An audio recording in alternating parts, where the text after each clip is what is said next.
Act 3. I'd just like to point out before we get into Act 3, it seems Chat GPT has completely given up on giving us any more laughable Star Trek puns. It does seem that way. Like, there's been a few references, but all the humor has been taken out, huh? Yeah, just a little bit. It wasn't anything like what at the beginning. That's interesting. That first one got me. I'm still thinking about a Tribble getting dipped in a cup of coffee.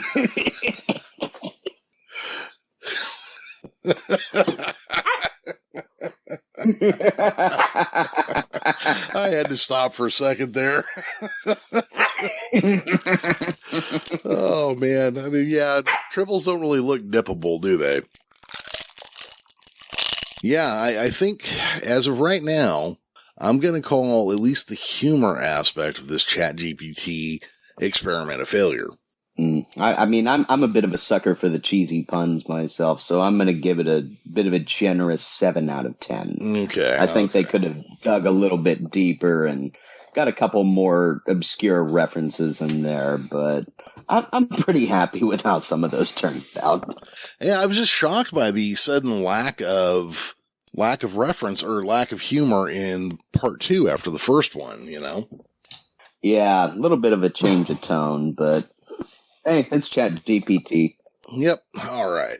Let's check out Act 3. In the midst of this legal drama, Counselor Ca'Toole... Okay, that actually kind of made me laugh a little bit.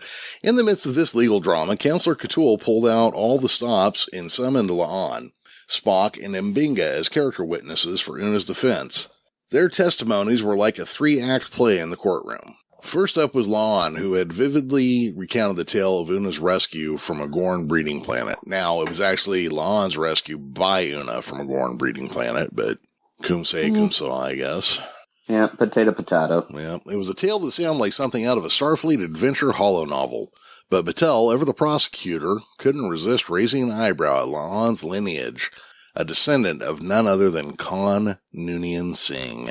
She probed La'an, asking if she ever knew Una was an Illyrian, to which La'an shook her head. Batel then inquired if La'an ever suspected that Una was hiding something, and once again La'an firmly denied any inkling. M'Benga's turn on the witness stand was brief but impactful. He spoke of Una's discretion and empathy, highlighting her remarkable ability to handle matters with great care. Next was Spock's turn, and it was Spock being Spock, logical and calm. But he couldn't help but inject a touch of humor into his testimony. He admitted to having a hunch that Una was concealing something, and that something turned out to be her inexplicable affinity for Gilbert and Sullivan musicals.